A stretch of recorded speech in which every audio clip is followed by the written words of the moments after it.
Welcome to Archery Country Podcast.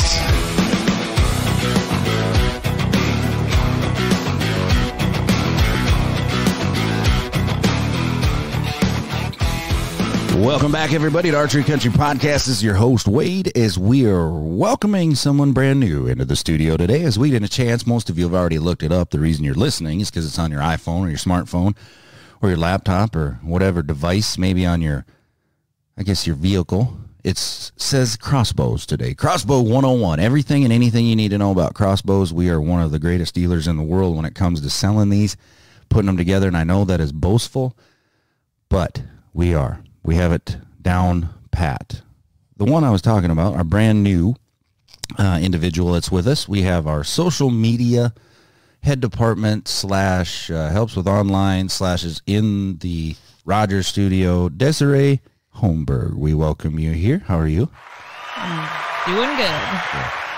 Doing good. So, and then I have the one and only Mr. Keith Peltjohn is here.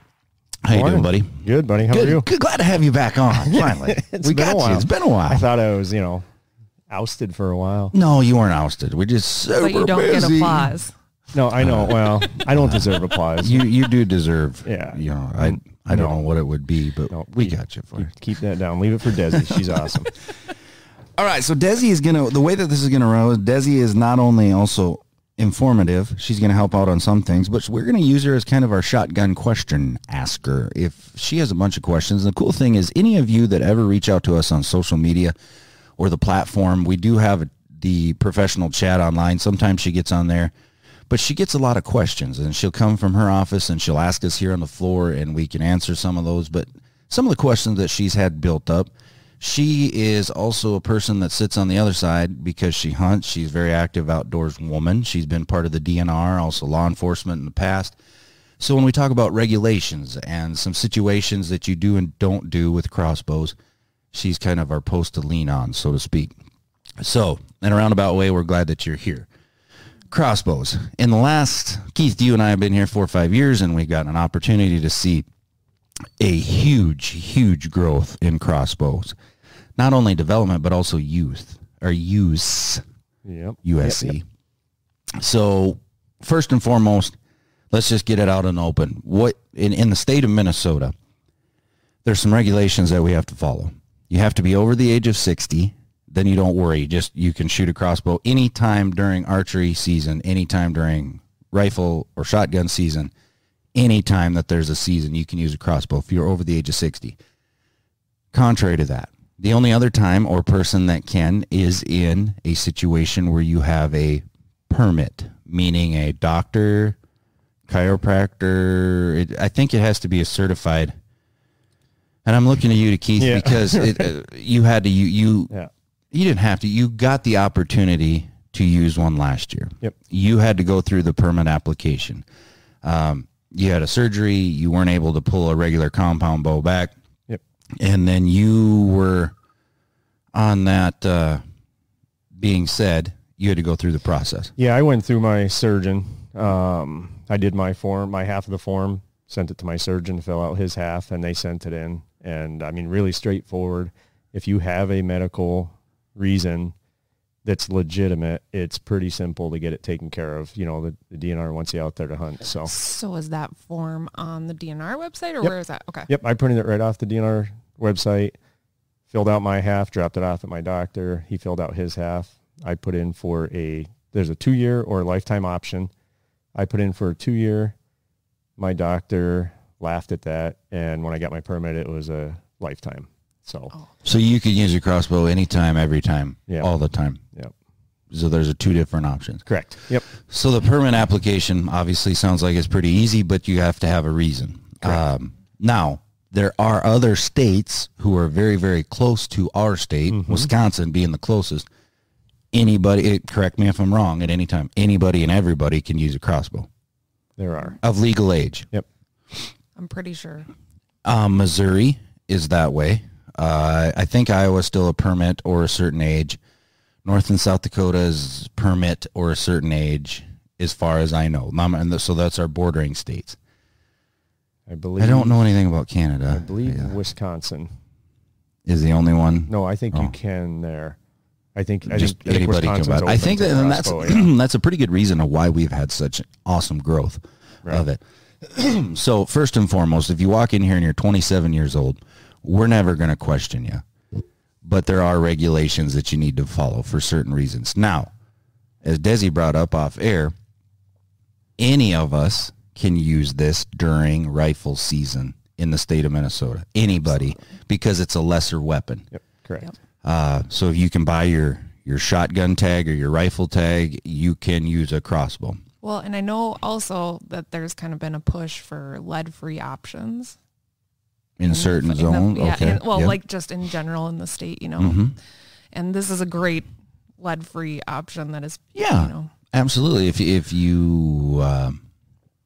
I guess, if you're into that kind of thing, I don't know so much about it as far as I understand the push, and you've seen it in waterfowl for a long time. Mm-hmm. They went steel shot, but it's a very, very ethical, very fast, clean kill.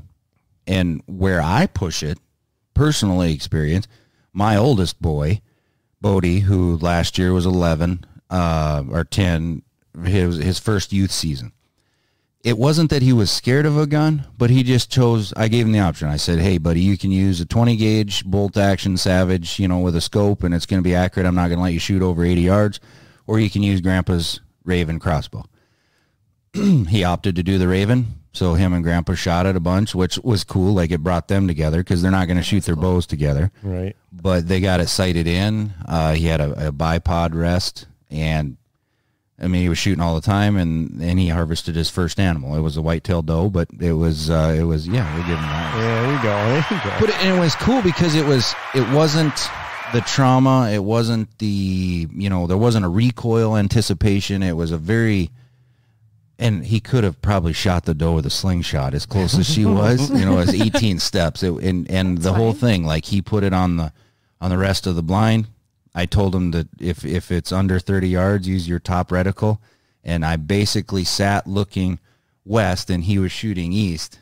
And I let him do his own thing. And, the deer ran around the circle 18 yards and then died.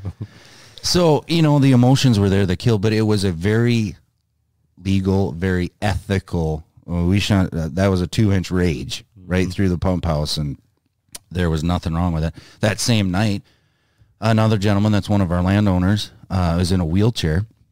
There's no way, 3 ways from Sunday, he's going to be able to draw a bow back and be in a hard side blind, but he shot a Raven for quite a few years, and he harvested an animal that night too. So it's kind of a win-win. That's where I kind of see the pluses of it for our youth, for our women that have in the state of Minnesota, the legal drawing weight of a upright vertical compound bow is 30 pounds. You have to do a lot of stuff right to get a 30-pound bow to work properly, broadheads to fly properly, under 20 yards properly. There's a lot of things. You put the old bead on that animal with a crossbow, you're shooting more kinetic energy than me or Keith. Keith or I, listen to me. Even you can have a marginal hit, you're still going to do very, very well. Things are off the chart, but we'll get to that. That's an interesting point, though, because I think a lot of times with people who pull low weight, they are worried about making that wound. Yeah. And if you still want to hunt, close and quiet, that's a great option. Yeah. Well, and I think, another alley for it would be, if you're in a shotgun zone, the technology in the crossbows now is probably similar, right? Really amazing. Better. And I think there's times where you could, if you're in a shotgun zone and you have some open ground to hunt, I think at times some of the crossbows now are going to be more efficient than a shotgun. Unless you buy a high-end shotgun, you buy buy a bolt action that's going to. When I grew up, there was just the start of scopes. Mm-hmm. On shotguns. I'm from a shotgun zone, still in a shotgun zone. I'm from a shotgun zone too. That's what I. But before my time, it was a bird barrel. Right. Didn't even have rifling, and then all of a sudden, shorter barrels, rifled barrels, and then scopes. But still, like, you got to be doing a lot of things right to get 150 yards out of a shotgun slug. Right. Right.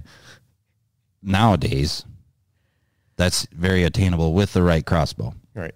We'll get to ethics in a little bit, but So in Archery Country, rather be Rogers or Waite Park or Brainerd or online, 3 big major brands that we carry right off the, actually we'll go 4, but 3. We have Raven, we have 10 Point, which is they have also Wicked Ridge, which is the price-friendly price point bows.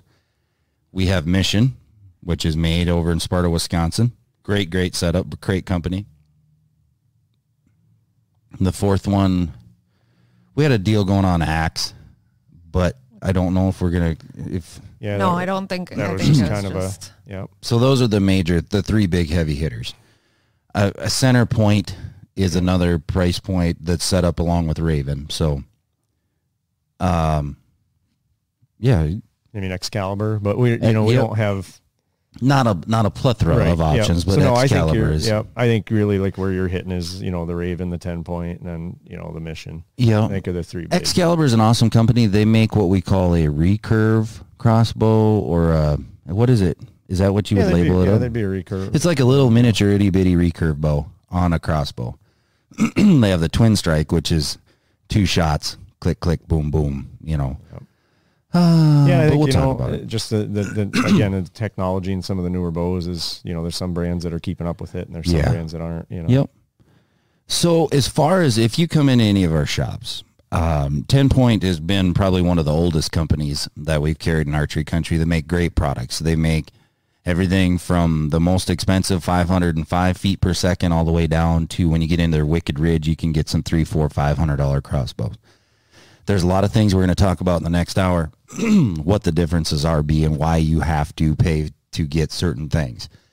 Raven in the last 4 years has been the #1 selling crossbow. If I can't speak for the nation, I can't speak even for the state, but I can speak for Archery Country. There's a lot of things, and we'll put the 2 heavy hitters today are 10 Point and Raven. Mission right there kind of knocking on the ring side as well. A lot of great things about it.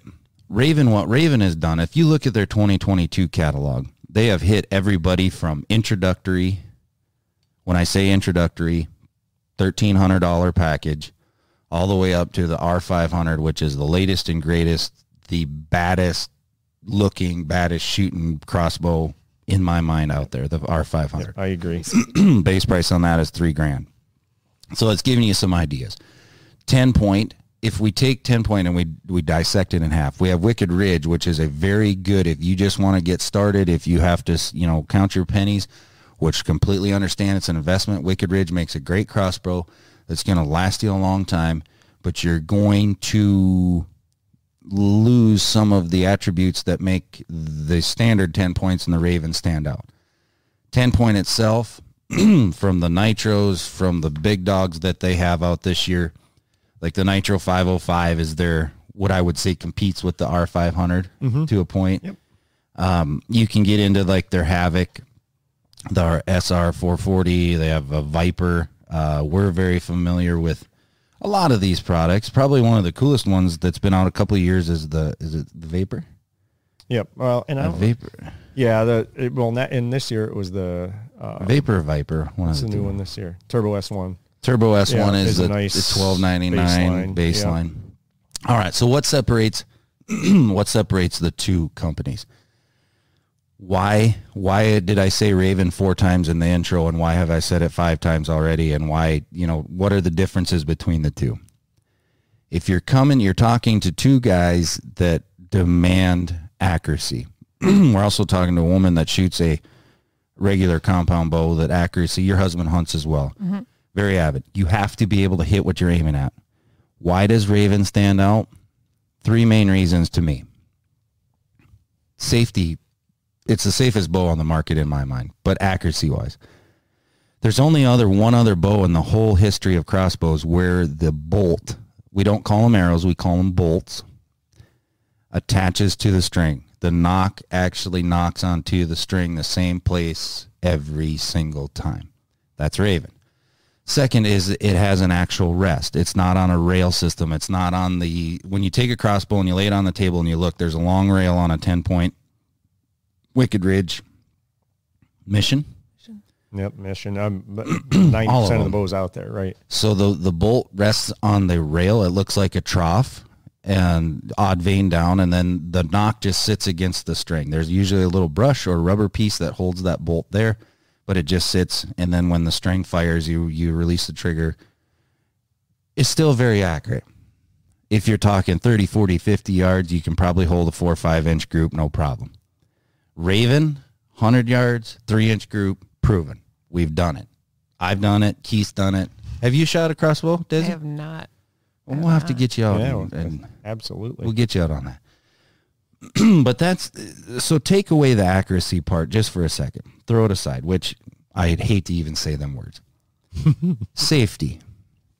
This is not something you want to mess around with. 5 years ago, it used to be just older guys that were doing crossbows. And absolutely nothing against older guys, but sometimes we forget certain steps. They're meant to be completely safe. Some of them have what we call an anti-dry fire. The Ravens, if I cock the Raven, if I don't have a bolt, it will not fire. Oh. If I don't have a bolt knocked, it will not fire. If I don't click the safety off, it will not fire. And I can decock it. Very, very easy. Now, 10-point has stepped up on board, and I think almost every one of their bows you can decock, except for like the old AccuDraw. Yeah. So yeah, in the new AccuDraws, on some of them, they allow you to decock them in the Wicked Ridge. But as far as the 10 points go, I think you can decock all of them in the actual 10-point line. Because before the decocking mechanisms is horrible design. Yeah. You had to shoot it into a target, which is not bad, right? Most people have a target back home. What do you do? Oh, so you keep it cocked the entire time from the stand to the, Or okay. They had, and I might get in trouble for saying this, but there's things called a deadhead or a deadbolt that has a big, huge, blunt tip. And like you get down out of your stand, you could load that bolt and shoot it right into the ground. It's also not safe.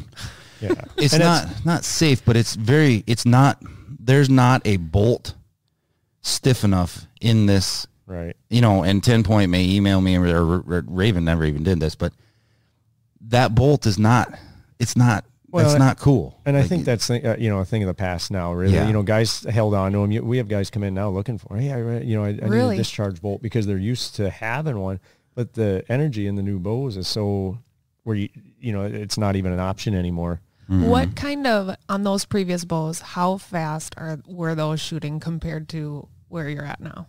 300 to 365, right in that area. Yep. And now the R500. Right? Yeah, is 500, right? Yep. So yeah. Yep. And then now, Nitro 505 from 10 points, 505 feet per second. Yeah. So they're all right there. And as far as you see a lot of bows in that 430, 450. So safety is a big thing that you want to consider. We're seeing more and more women, and we're glad we have you on, Desi, for this reason. You haven't shot one yet, but women are becoming more confident. Also, if you can hunt the entire archery season from September, 16th, or 17th, teen, until December 31st, like the September, the October days, even a couple of the first November days, they're very, very enjoyable. You don't have to dress like an Eskimo. You don't have to worry about, you can shoot a crossbow out of a deer stand, tree stand. I know guys that are shooting them out of a saddle. So the safety and lengthening your season, back where I was getting for women, having the ability to hear, their husband or their whatever it might be, their boys talk about, I seen 30 deer tonight on the alfalfa plot. Well, if they only hunt during gun season, we all know what gun season is like. It's during the rut, and things are pushed, and deer are not acting normal. Why not lengthen your season if you can? Again, regulations on that. Right. But, and then, of course, not a lot of youth are doing it, but some are in certain situations. Again, well, and then the youth season is early. Yep, it's October, like 18th, 19th, 20th, 21st. So usually in there. It's like a Thursday, Friday, Saturday, Sunday. So again, that's different for different zones, because it's a doe only season for adults who cannot be with a kid, or I don't know. This is where I'd have to look upon you for the regulations. But youth, so when you're sitting with a youth, I don't believe the adult can have a weapon, but the youth can. Mm-hmm. And they, depending on their age, they have to be with a licensed adult. Yep. But anyways, there's youth season. That, I mean, my kid is never going to shoot at an animal until he gets old enough to understand the concept. He's never going to shoot at an animal probably over 60 yards. Right. Shotgun, rifle, or crossbow. So, you know, that crossbow is quiet and it's easy and we can do it. All right. My 9-year-old son is like excited. We were looking through the Raven catalog and he just thinks it looks cooler. Well, they do look cool as hell. They're and their marketing is really good too. I mean, they've really stepped it up the last few years. So we were talking about maybe doing turkey hunting because you don't have to be with turkey hunting. That's not big game. So you can, like didn't Brandon take his kids crossbow turkey hunting? Well, I think he's done both. I know he's been very successful with it. And we got a video of it on YouTube, and they look like they're having fun. Yeah, like Jake's little guy, you know, eventually I guarantee you he has a crossbow.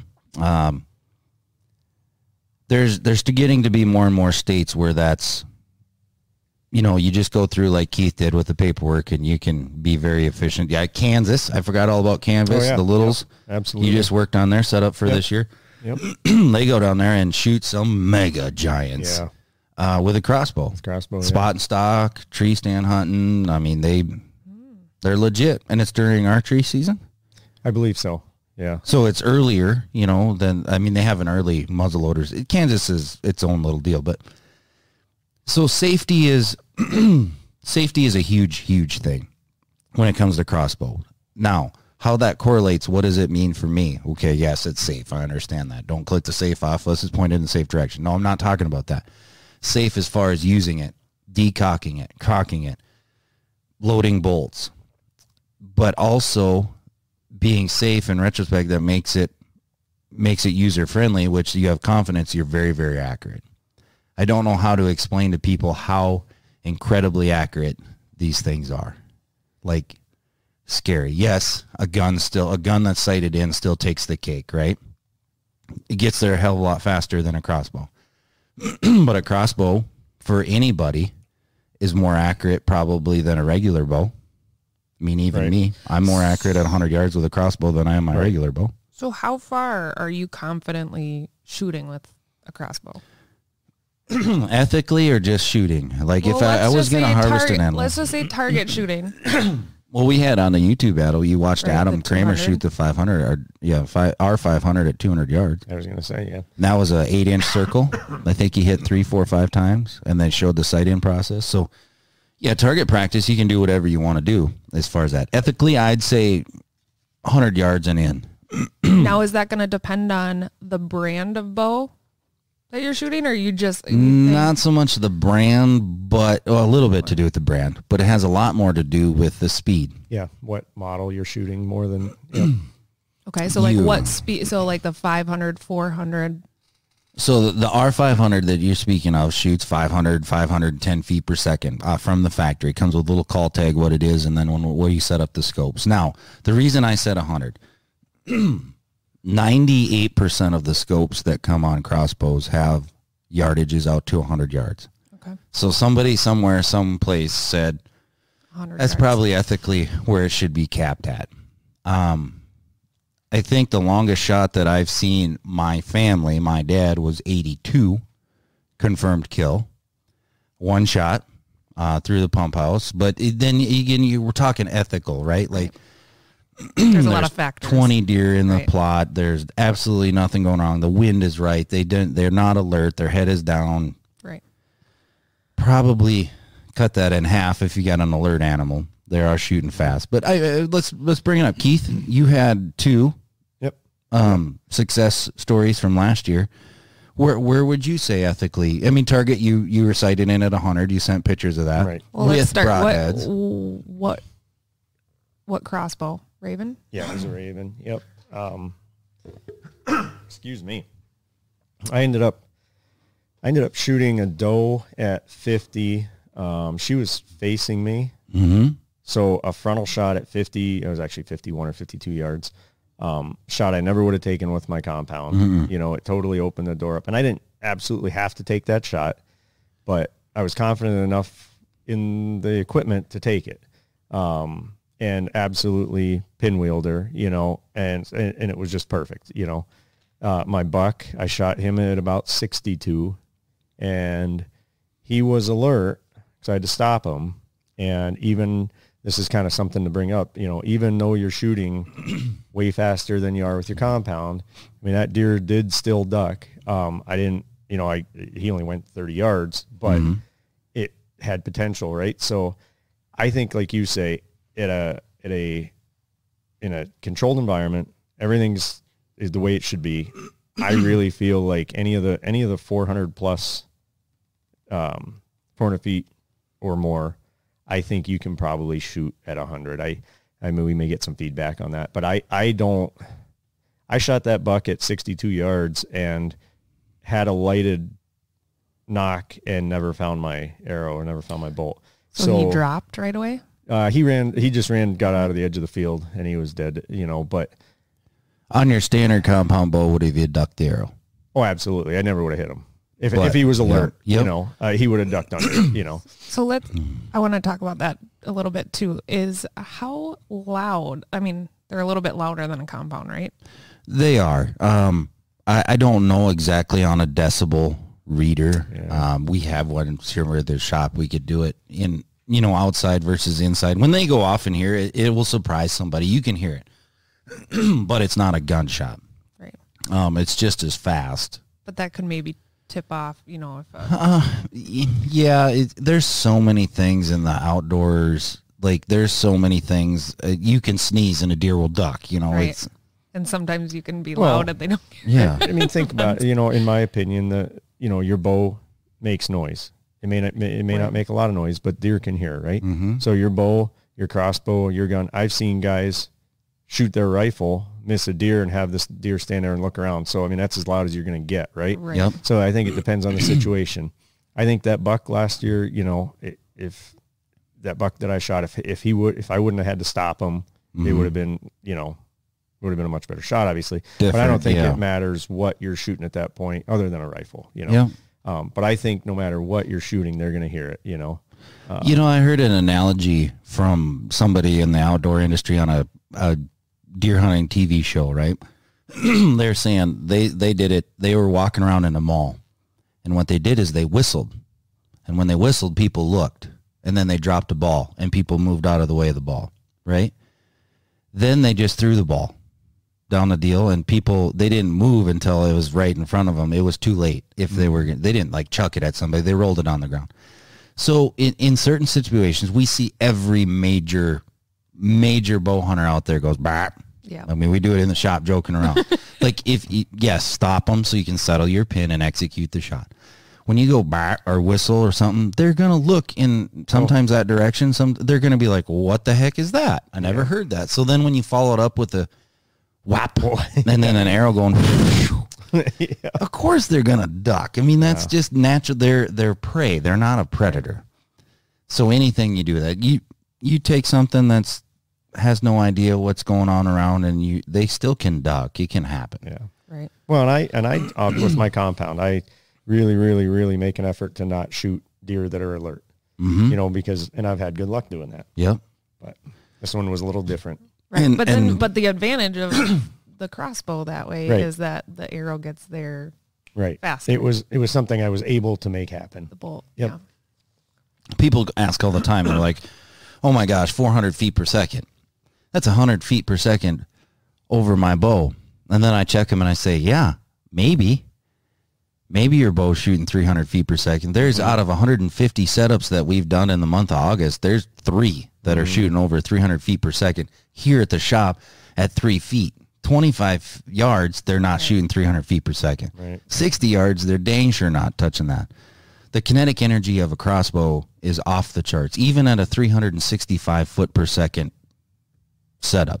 Like a Mission Sub 1 XR, you know, or not one of those is 365 feet. Right. It's a little bit quieter, but that's 365 feet at, you know, point blank range, and then it's going to be 300 feet per second at 30 yards, and then 280 whenever it gets wherever it's getting. Well, You're still booking. Keep in mind, this is a whole nother podcast, but that's with a 400 grain arrow build. Just note to self. Touch on it. I mean, people, yeah. Do people mess around with their crossbow weights? If they do, they don't need to. Okay. There's engineers way smarter than a couple guys on YouTube that have figured this stuff out. Also, as we're on the bolt topic. Yep. Do you have to use specific bolts for a specific? Absolutely. Yeah. One of the greatest questions you could have asked, and that's why we have you on here. Raven bolts have to be shot out of a Raven crossbow because they knock on the string and then they're spined. They're made, I think Black Eagle arrows makes that. So, and I'm going to touch on that again. They are the company, I believe, the only company that still does column arrows. And I think it's because of the knock style. But I'm not positive. What is a column arrow? Like the bolt, like when we're calling them a bolt. Yeah. That's like the term that's always been with the crossbows. They call them arrows. Yeah. Okay. And I thought you said column arrows. Calling them. Sorry. Yeah, Raven arrows. My mouth is slow. That's fine. Raven arrows. So like every model but the 500 shoots the standard Raven arrow. Okay. The Raven 500 has to shoot a Raven 500 arrow because it's spined heavier, because we have more feet per second, we have more energy. That would be the same as saying I can't shoot at 80 pounds the same arrow you're shooting at 50 pounds. Like there's a spine difference. Okay. But yes, 10 point actually gets a little complicated on their bolt selection. They have 4 or 5 different bolts. They have like a premier level, a second level, a third level, and then a Wicked Ridge level, right? Okay. And then some of them are lighted, some of them are not. Same with Raven. If I was to prescribe anything to anybody, and this kind of weeds out our R500 shooters right now because we do not have lighted bolts for an R500, highly, highly, highly recommend a lighted bolt. Even if you only buy 3 of them for your quiver, it's very hard. Even if it's all white fletchings, or if you like the the Ravens come with 2 orange and a white fletching, it's super hard to see the bolt flying and then also finding it. So a lighted bolt aids in tracking your arrow, seeing where your impact was, and then finding your arrow for blood. 10 point makes lighted bolts. They work really nice. They're like what does Dan always say? A bobber light. Yeah. Like when you're fishing, it's a bobber light. Turns on during impact of the string, the inertia of the string hitting the knock. Yeah, it's a cartridge in your knock. Yep. Those, yeah. And replaceable. Raven, those knocks can be a little bit daunting to shut off. You know what? They're super bright. I just saw a YouTube video the other day about using the arrow puller to turn off those knocks, and that is the best way. I don't know. Have you guys tried it? It is. Yeah. So actually, they sell it. It's an extinguisher, and you still have to have some iron force. grip. Yeah, absolutely. Yeah, you got to be like the Rock. Like it just doesn't. You don't just grab them or shut them off like a nocturnal. It's a little different. This video, this guy was like, I used a pliers and I totally messed up all my bolts. We see that a lot. Yeah, that's just ask your pro shop guys. You know how to do it. We can show you real quick. It's we use a non-edged pliers, or at least I do. I know Keith has done it.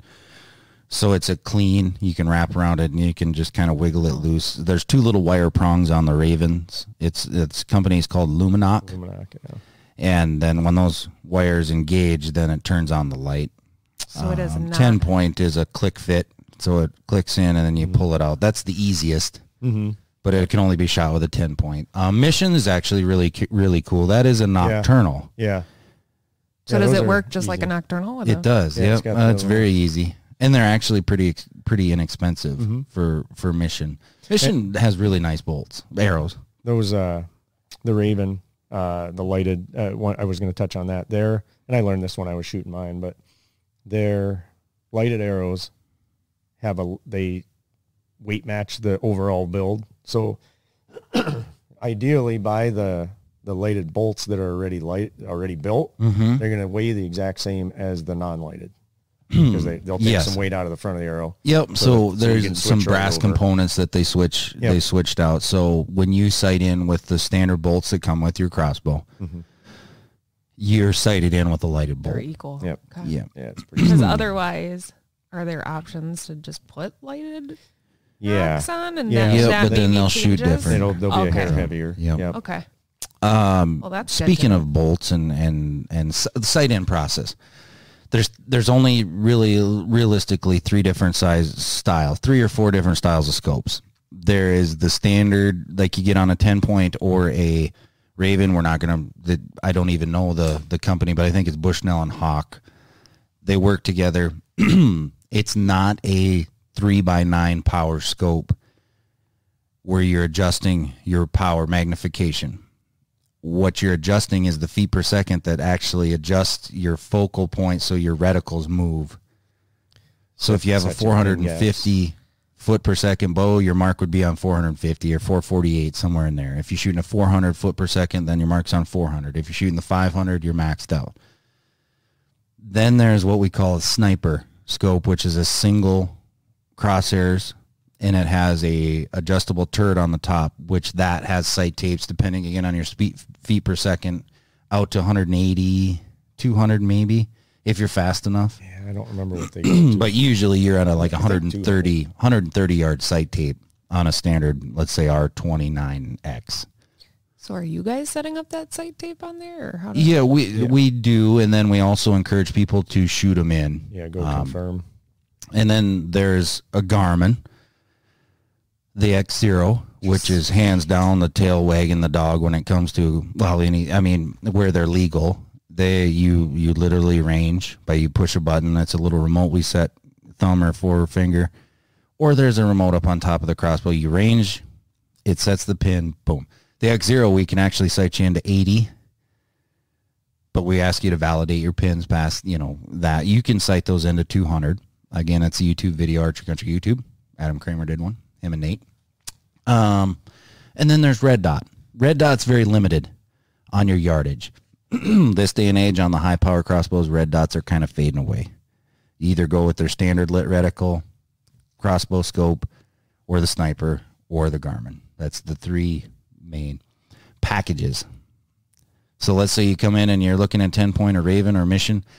You're buying a package. You buy the crossbow, the optics, a quiver, crank aid, bolts, between 3 and 6 depending on it.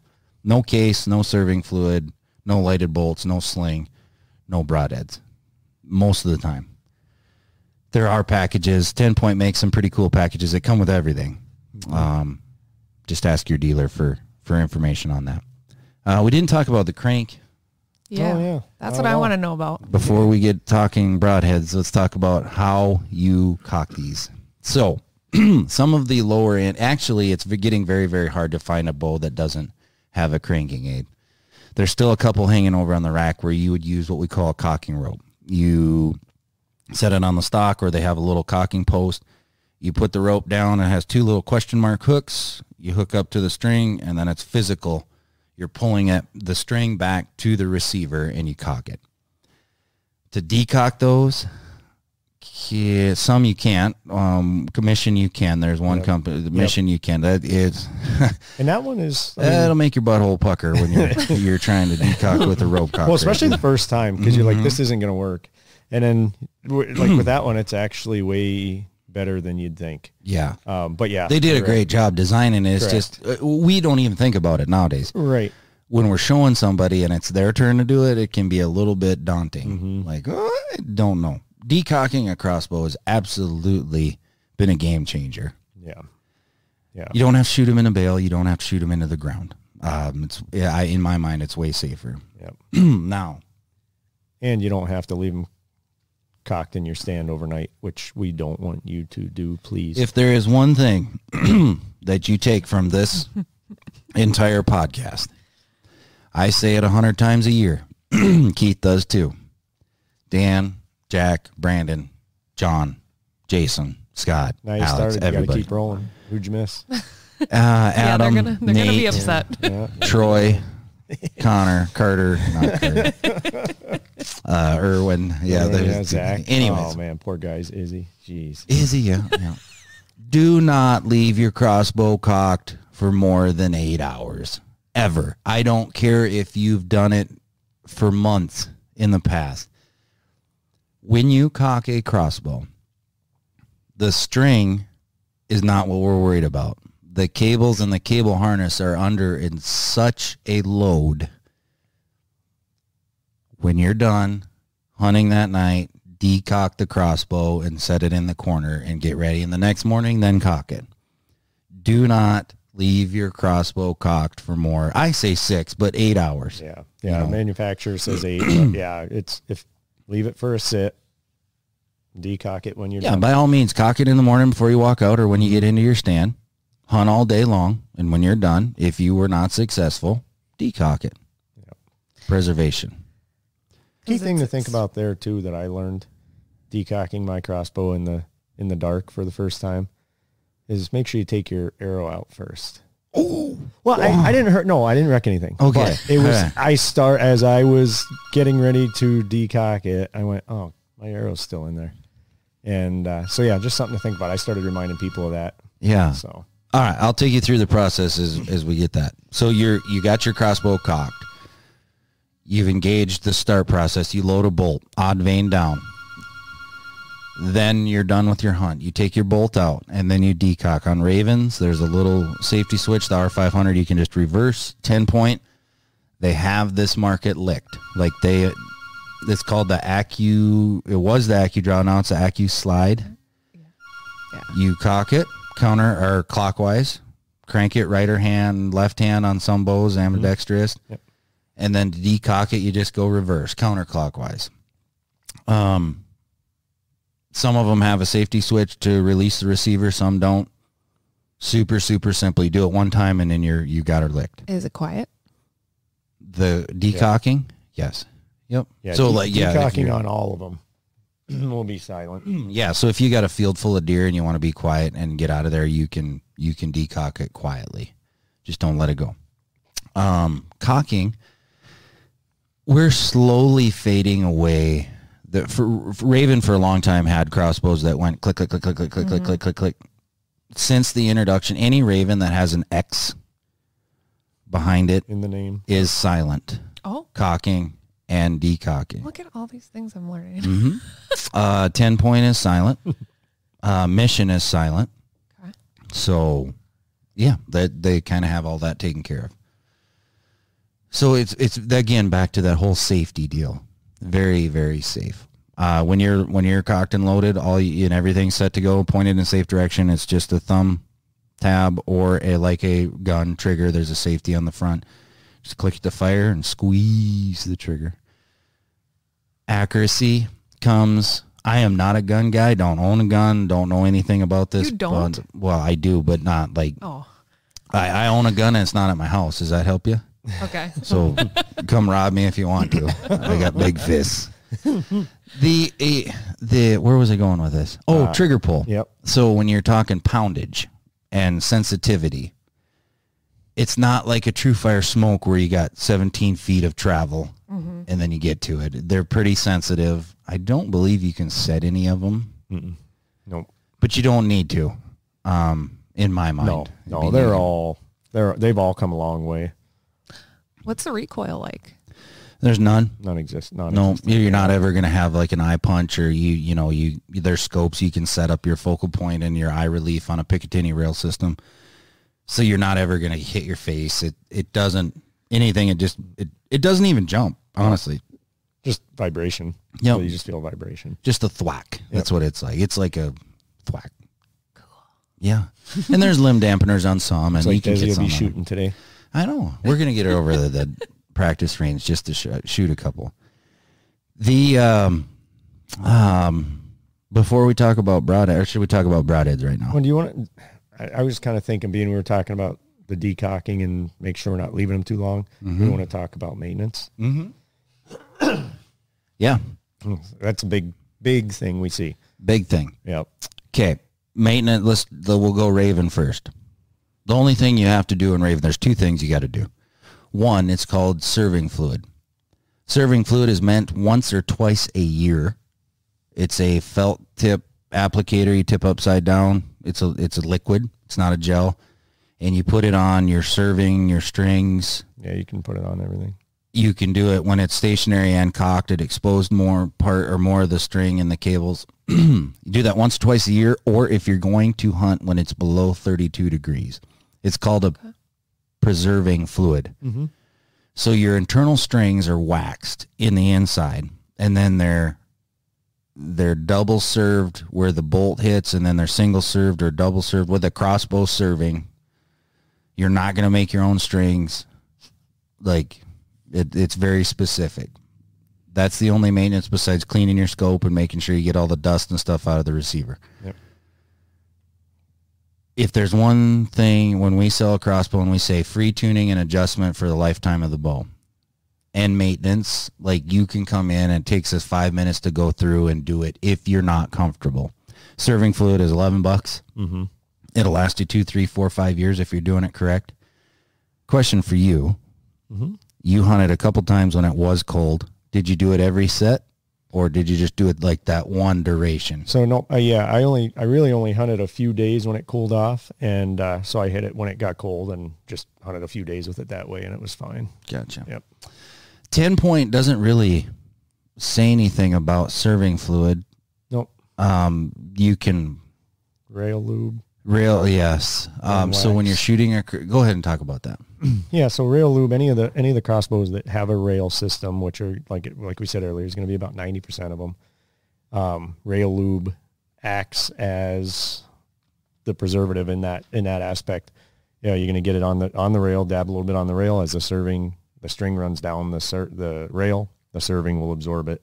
Kind of the same concept, just in a different manner. Yep. You're basically keeping the serving from burning on because the rail. you got a component Friction. on metal or aluminum Yep. that is going extremely fast. Is that the smell that I've heard then? Mm-hmm. Yep.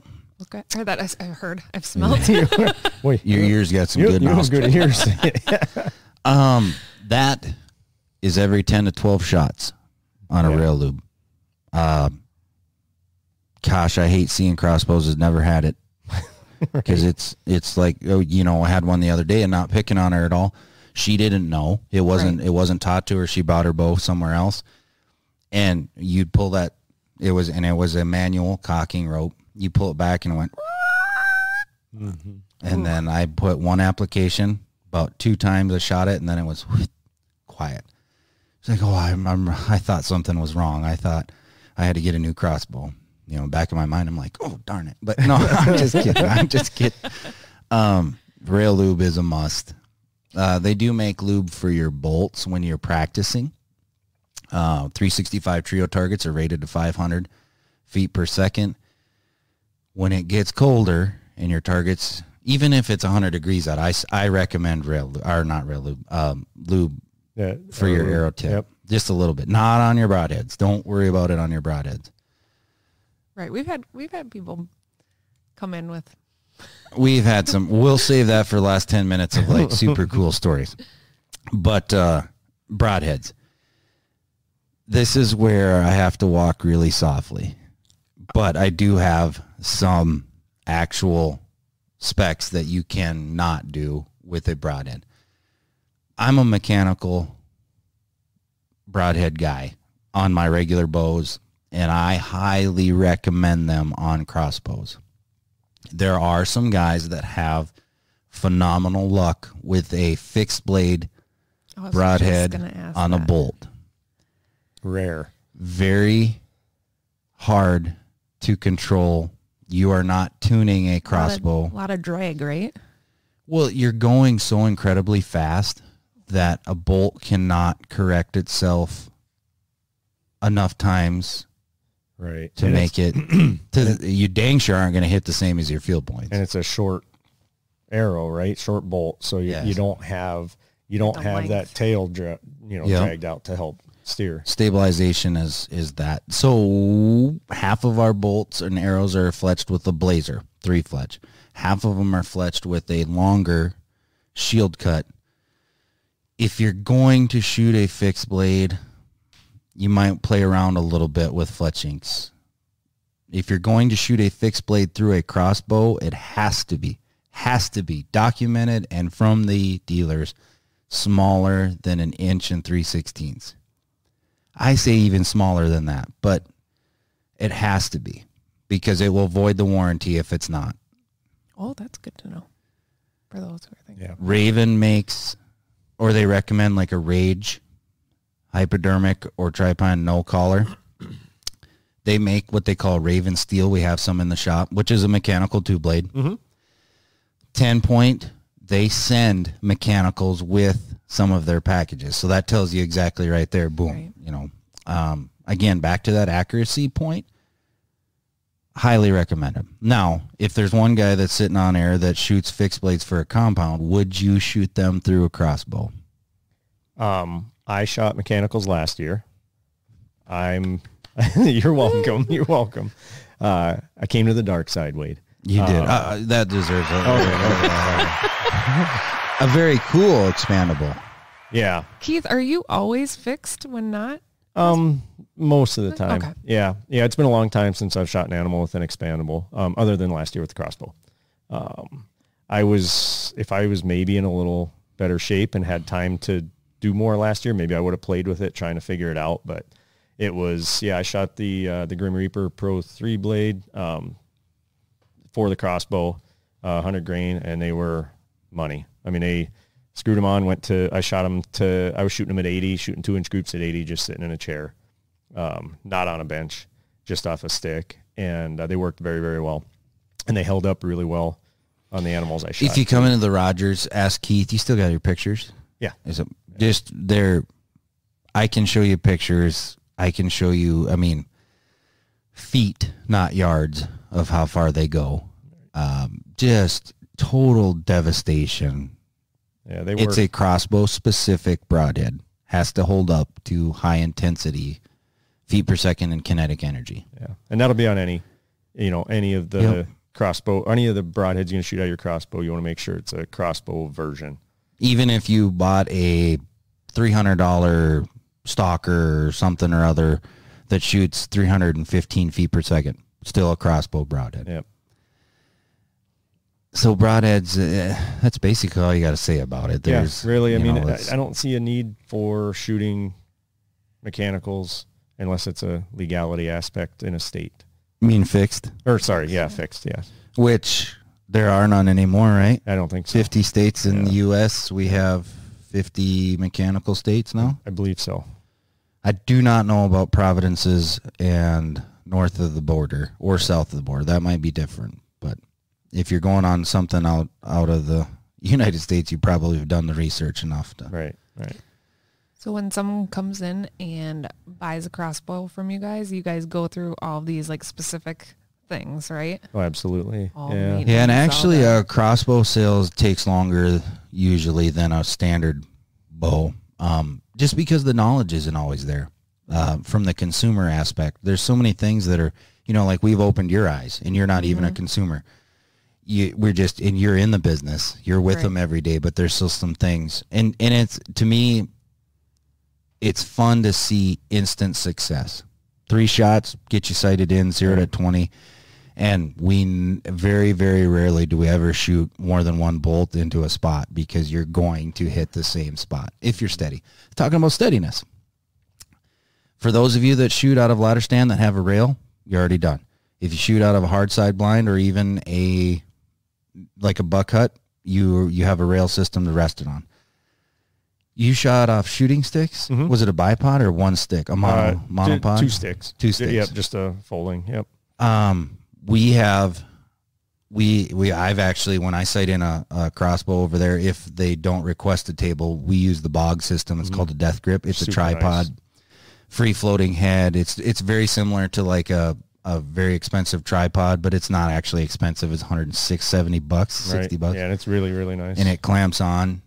That we have in one, like whoever's shooting the crossbow, rather it be my dad or Bodie, like it stays with them. And it's set so you can adjust the height sitting in a chair in a blind. And like Bodie stands, so it's a little bit taller. But once it's in there, he can rotate it 360 degrees, pitch it up and down. So he doesn't have to hold the whole weight. Right. Exactly. Yep. That's a lot of the listeners are just going to rest it on the blind, or if you're in a ground blind, sometimes you can't. You have to have a monopod or bipod or a tripod. That's one thing. They're still very accurate freehand. Yeah. Well, I ended up shooting my buck because everything kind of happened too fast. I was up because I was still in that body cast or that turtle shell. And, my buck came through after I was just sitting down after standing up to stretch and never even got I just picked the bow up and shot him freehand. So yeah, even that, I mean, they are accurate. There are getting to be more and more choices as far as selection. If you come in looking for a Raven, base price, you're gonna be at $1,300. There are so we'll just name them off. There's an R18 that we don't have. That's like a little pistol grip deal. I think we're getting them. Desi, you might know if we have them yet or getting them. The R18 is kind of a new deal we haven't played with a whole lot, but then you can go to the R5X, you can go to the R10, R10X, you can go to the 26X, the 29X, then the 500. Boom. 10 point. If we start from the top and then go down, you can get into the Nitro 505. And again, they're all very, very similar, but you can get into the Havoc, the RS 440, a little bit cheaper on that setup, but still amazing. The Nitro 505 with an Oracle. There's an S400, the Viper S400 that we were talking about. There's just a plethora of options. They have a Siege, they have a Vengeance S440, all the way down to like their Turbo S1 that we talked about. That's $1,299. Yep. Then you can get into their Wicked Ridge models, which, you can get into a bow that decocks for $800. From their Fury, we have some Raiders here in stock.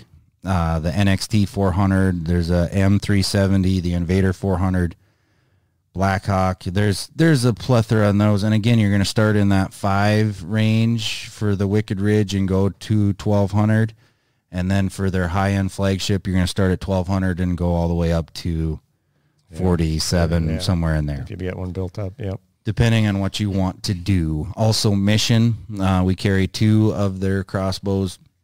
We have a pretty good setup of those. And Excalibur, we got we got one that we can shoot the Twin Strike. And then there's some other brands that we have, just starting point. So there is a plethora of options. Doesn't have to be daunting. You don't have to worry about it. We take you through the entire setup. We'll shoot it. We'll cock it for you. We'll show you how to load it. We'll take you over to the range. We'll shoot that. We'll get you sighted in. We'll go through all of the accessories, what we recommend for broadheads, what we recommend for maintenance. And then once a year, when you purchase a crossbow, just come in and see us. It only takes once a year to go, not during season, unless there's something that happens. The only thing we didn't talk about is restringing a crossbow. And we can talk about that real quick. On Ravens, it's recommended every 1.5 to 2 years or 300 to 500 shots. To shoot 300 shots on a crossbow is a lot of shooting. It'll take you 20 bolts to get sighted in and be happy. Let's say you shoot on a good year 5 animals. That's 25 a year. You're going to replace it in a 1.5 before you ever get to 300 shots anyways. It's so simple, but yet it involves a pro shop or bow technician to do it. Average restring on those is going to be about $200. Yep. 10 point is the same way. They're going to recommend 250 to 400 shots on their strings and cables, and maintenance on that. Again, it takes it's 180 to 250 depending on the bow model. Some of them have some more cables and reverse draw. We can do that. It's not provided. I was going to say we're a service center for all of them, right? And some stuff can go wrong. I mean, some things can happen. And again, we're a service for the 4 major brands out there. And a lot of times, it's just dumb luck, or you forget a step. I don't know how many times I've gotten a call on a Raven and they're like, I loaded the bolt and it won't shoot. Load the bolt and make sure it clicks on the string. Then they click and they're on the phone. They set the phone down and it fires. And I'm like, oh, okay, that's cool. Didn't have to come see us. there's no anti-dry fire. That is the anti-dry fire on a Raven. Right. Now, 10-point does have what we call an anti-dry fire. Sometimes it doesn't get cocked all the way, or it gets fired without a bolt, and that's the anti-dry fire. So it fires, but it only goes about a quarter of an inch, and then it's held up, and then you can't do anything with it. Yeah, and what a lot of time will cause that when their arrow or bolt doesn't click onto the string, so you rely on it to seat fully in against the string, otherwise it won't fire. Yeah. So when that happens, do they got to bring it in, or can they just figure out a way to seat it? We can show them. Okay. It can be. It all depends. Every bow is just a little bit different. We can show. Usually it takes us 30 seconds, and we can do it. But if you're ever in question, just bring it in.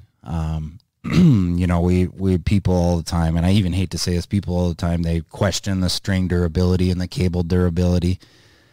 9 times out of 10, we can figure out what happened and why it did what it did. If a cable broke, or, you know, biggest thing that we've seen for a long time, people are getting more and more educated on it, is they would hit the side of the blind, or they would be in a tree stand and there's a tree limb. Your bow expands when it shoots, like it's compact enough, but when you shoot, the limbs and the cams got to go somewhere. Well, if you even touch it with a tumbleweed, it's, you know, that can be detrimental. And again, we replace cams and the limbs, and both 10-point and Raven and Mission and Excalibur are pretty dang good at hooking you up. An accident's usually not covered, but, you know, we take care of you. We're a good service center. And the cool thing is, on the Crossbows, you can, if you don't have the ability to come into the shop, you can get on our online chat. Jason and you usually handle most of that, but we get you the right answers, and it can be instantaneous.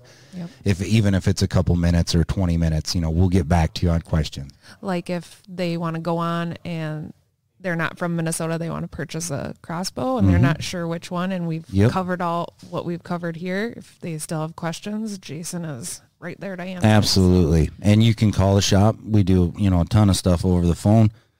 And then if you do have the opportunity, it may not be a one-day shopping experience. May come in and try 3 or 4 models and then kind of narrow it down. And it is an investment, but it's an investment that's going to last you a long time with the proper maintenance, then your kids a long time, or your relatives, whoever's going to use it. It's a very, very cool thing. Back in the day, crossbows were kind of, everyone was like, well, it's not really bow hunting. Well, yeah, I think you're wrong. I think that's still the question. There's definitely still a, you know, is it archery? Is it? Well, you know, I understand that completely, but in the same spec, like I can hook you up with a brand new V3X Matthews and put a Garmin on it. You tell me, is that hunting? Right. Bow hunting, you know? And they're not all that probably different in price by the time you... Well, no, and the days of Fred Bear, bless his heart, was an inspiration for a ton of people. You know, the days of no sights and aiming off the shelf, that's gone. It's, you know, there's still some trad archers out there, but there's few and far between. Technology equals success. Success equals happiness and grows our sport. Well, and that's what I think too. Like, that is what it's about. It's about making memories, however you have to do it. Absolutely. You know. As you can tell, the phones are ringing off the hook this morning as we are just a little bit over 10 o'clock. But we surely appreciate each and every one of you listening on this. If you have any questions whatsoever, hook us up online. Check out, so we got some awesome YouTube channels. Yep. Our YouTube channel with some awesome segments on there talking about crossbows and maintenance and bolts and this and that and the different models. Or to stop in the shop, any of our 3 locations. On behalf of everybody at Archery Country, thank you, Desi, for hopping on. We'll see you on down the road.